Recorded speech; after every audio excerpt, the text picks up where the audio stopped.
Welcome to another edition of the e-commerce show with me, Mia Lindicki, and CEO Steve Arnstein. Steve, it's peak season and it's the build up with Black Friday and Cyber Monday, and then followed by Christmas. Now, things are moving very, very quickly now towards December, but planning for these special shopping times, it's actually quite exhausting, I can imagine.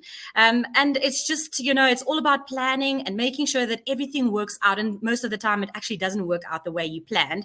But I spoke to an e-commerce logistics expert about tips that businesses can actually use to navigate through this difficult time, just to make sure that they've got everything covered. Now, let's quickly listen to an extract of that interview. Really, the way to approach peak season is not with a sense that peak season is a standalone time to run exercises to make sure that you're efficient and lean, right? It's a year-long process. It's something that really starts with, I think, forecast and planning. Weekly S&OP meetings are very, very valuable. Having all of, on the stakeholders on the demand side, as well as the supply side in a room, understanding, what are the demand expectations, and will supply be able to meet that? That's a great place to start. And again, that's year round. It should be, run weekly.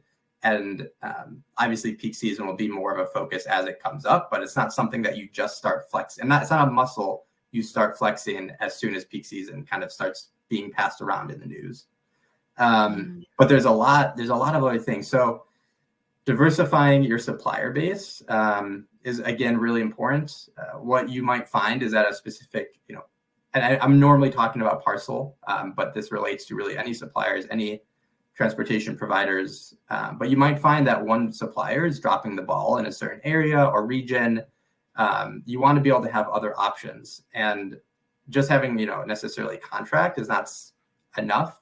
You need to have a way and a mechanism to switch volume between suppliers really quickly. Not every customer needs their product by Christmas, right? You had customers before the Christmas season. Not everyone is shopping for Christmas. Understanding which customers do need it by Christmas and which don't help you prioritize. And if you need to, spend the extra money to deliver for those customers, rather than just assuming everyone needs it. Because again, that's just not the case.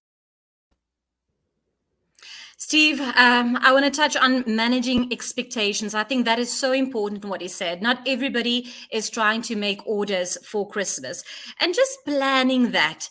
But how difficult is it to get your expectations right, managing those expectations? Because let's face it, everybody wants to push in volumes, especially for specific peak dates. Cyber Monday, Black Friday, Christmas, all specific dates.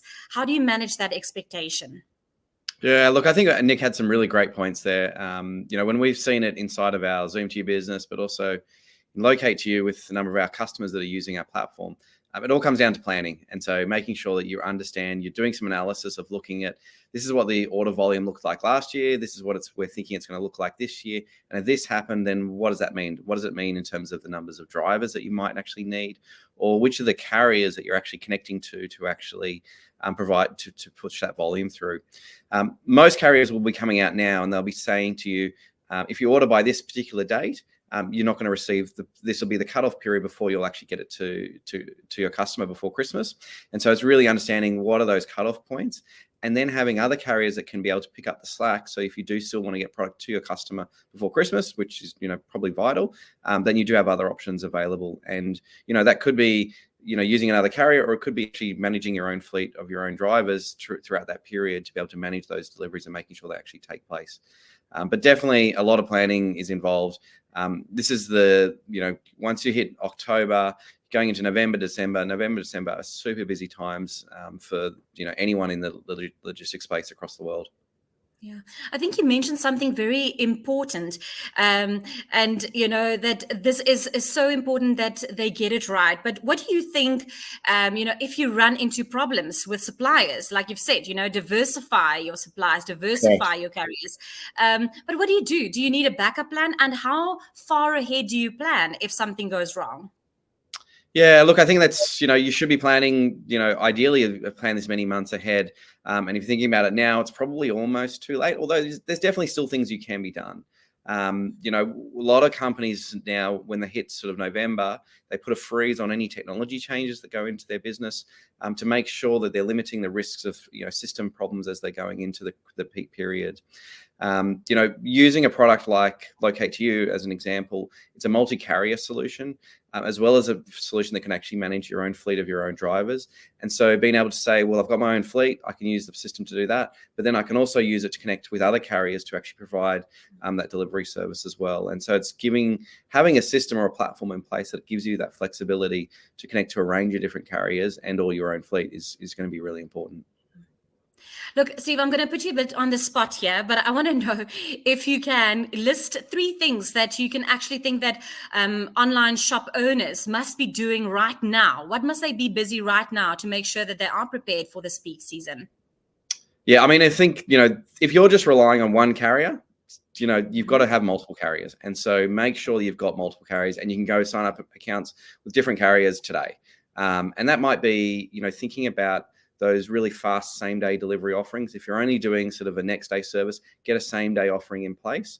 But also think about, that last week going into Christmas, if you're expecting large amounts of volume, think about in the metropolitan areas that you're actually operating in, think about having a fleet of drivers. You can go to your, whether it's using sites like Gumtree or Craigslist in the US and other sites, post up an ad and say, you need some drivers for this time period.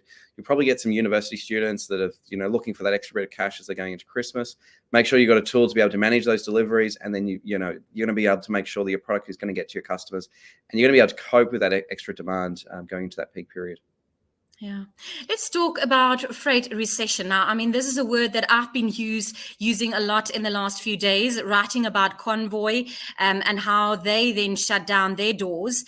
But that is something that we've been seeing in the news. But in the early 20s, freight brokers actually were not this popular. They were used largely as a last resort for carriers that had freight surges and they couldn't handle the volume.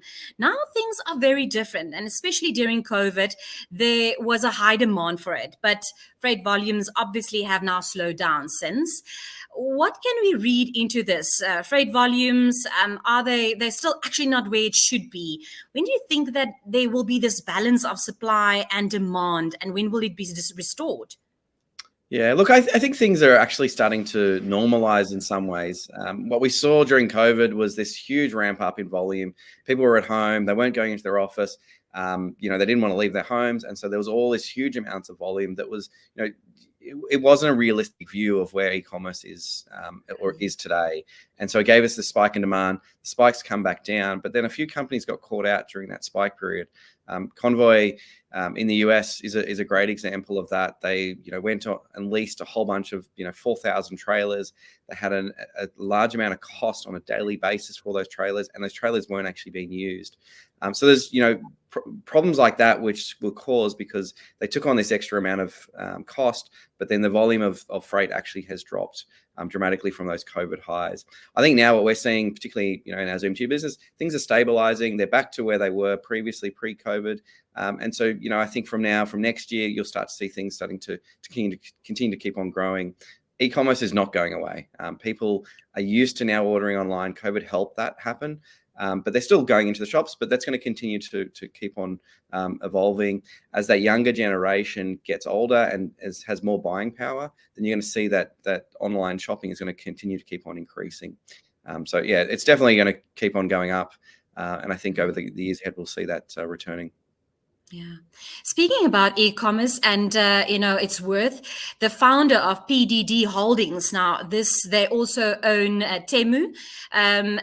He has seen actually his wealth swell to $14 billion in just 1 year alone, Steve.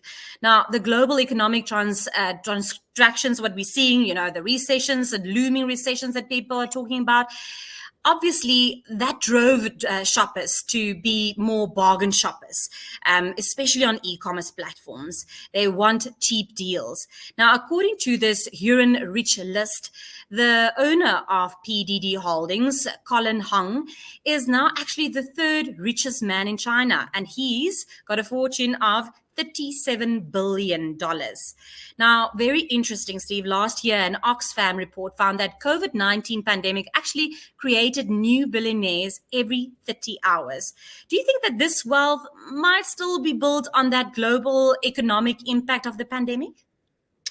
Oh, look, I think there's definitely some businesses that were created and became sort of really substantial throughout that COVID period, and then have also come off. But I think what we're seeing with the business with Temu, the product, they're in a really good market. They're in China. It's a very large economy, a very large population, and so if you have a marketplace or you have a product and it does very well in that particular region, that person who's started that company is going to become very successful and become very wealthy. I think also the thing right now is that they're selling a product that's inexpensive. It's really good in sort of economic times where people are looking for cheaper products. They're looking for bargains. They're looking for ways to save money. They're in a great position to do really well, and particularly in that Chinese market. And I think that leads me into my next question, which you might have touched on, is actually what is China doing differently? I mean, it's not only to that area, it's exporting to so many other countries, especially to the US as well. I mean, is it that it gives customers that experience of richness? Now, all of a sudden, they can afford expensive stuff, but it is affordable given the global markets. Yeah, I think so. And I think what we're seeing sort of, in that Chinese market is, they've really nailed delivery. Delivery works really well in that market. It's really fast. The areas that they're delivering into are highly populated, and so there's lots of density. And so they're able to get that product to their customers really quickly. So that online ordering experience, I think, is probably better there than what it is in some of the Western countries. And so I think they're doing a great job of being able to provide a really great experience for their customers. Yeah. Copyright, I want to chat about that. I mean, this is something that we're going to see more often in the next few months. It is Christmas season, so everybody is trying to get a new creative way, a new idea out in the market to just get that volume of customers. But a small business owner is accusing Kmart in Australia of copying her idea for Christmas-themed pool inflatables. Now, let's quickly listen to an extract of that, what she posted on TikTok. This video went viral. Kmart just copied our unique Christmas product idea, but I'm not going to let it get me down. Back in August of 2021, I had the idea to create Christmas-themed pool floaties. I just thought, us Australians have Christmas during summer, so why not make the most of what we're actually going to enjoy on Christmas. I spent months and months researching different manufacturers. I really wanted these products to be of really high quality so that our customers could use them for multiple Christmases. It wouldn't be like most pool floaties where you blow them up once and you're lucky if you get a full season out of them. So after I finally found a manufacturer that I was really, really happy with, it was then weeks of going back and forth with the design and making sure that it was absolutely perfect. I'm such a perfectionist, so things like the length of the nose that Rudolph had, the different design that he would be, I tweaked and tweaked to make sure it was absolutely perfect. And this took a pretty long time. I think the whole design process probably took about 5 or 6 months. So our pool floaties finally arrived in early June of 2022, so June last year. They were absolutely perfect, exactly how I had envisioned them to be. Sorry, Archie's just knocking the Christmas tree. But they were amazing. They were everything I wanted. We didn't have the budget to get them properly photographed, so our family and friends just helped out, and I absolutely loved how all of the images turned out of them. I think they just look so stunning, and everyone had such a great time filming that content. We have been so appreciative and grateful for every single customer that has ordered from us. It really means the absolute world to us to know that a product that I've created and designed has actually been enjoyed by everyone and people actually want the product. So that has been absolutely amazing, and my appreciation just grows with every single order. Steve, I mean, that is just an example of a small business and startup. They often feel frustrated when their ideas are actually copied. And because, like she mentioned, she does not have the money to go big on marketing, taking all these fabulous photos. She doesn't have access to all these manufacturing, great manufacturing factories. What do you think should she do in that situation? I mean, is that the right way to go to social media in this day and age? Look, I mean, I guess the thing you want to think about when you're building a business is, how is your business going to be protected from competition? And that's probably number one. And so it's, that's a really difficult thing. And if your product is so easily to be copied, you probably don't have something unique, and it's probably very difficult to build a really large business off the back of that. And so I think that's one of the challenges in this instance here is that you've got a product, but you found a manufacturer. That manufacturer is probably overseas, could be in China, and they're manufacturing it, and they might be taking your design, and then they're going to keep on selling it over and over again. And so that is definitely a challenge in getting products manufactured unless you own that intellectual property and you're in a country that really respects intellectual property. There's certain countries that don't, and so it makes it really challenging when you're manufacturing products you don't have patents in place, and it probably wouldn't be a big enough product to make sure that you spend the money on doing those types of things. So I think there's a couple of business lessons in doing that, but also at the end of the day, it's like, how do you get that product to market, and how do you differentiate what you're providing versus what's being sold in a retail store? And is it that the price is cheaper? Is it the delivery experience is better? Whatever it might be, but how do you differentiate, and what you're actually selling is going to be a really important part, no matter what type of business you're actually in. And especially if she raises a complaint now, by the time it's going to be investigated and there will be an outcome, it's already too late.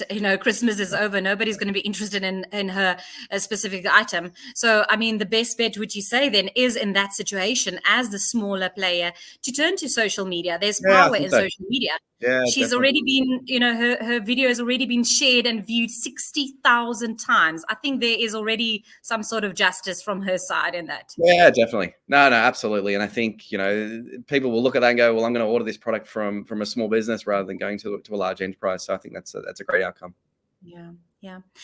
The last story that I want to touch on is a video that has also gone viral showing how a person, now it's not confirmed, but it looks like a person that is wearing an Australia Post workers outfit and Australia Post van, throwing parcels into the van. Now, it's literally throwing, and it's not one parcel. It's continuously happening. The footage was actually taken by someone in a vehicle, it appears, and shared on social media. Australia Post has actually vowed to get to the bottom of this. They are investigating and said that any action will be taken if anyone is found guilty. But let's just quickly look at those photos. I've got the first one up there.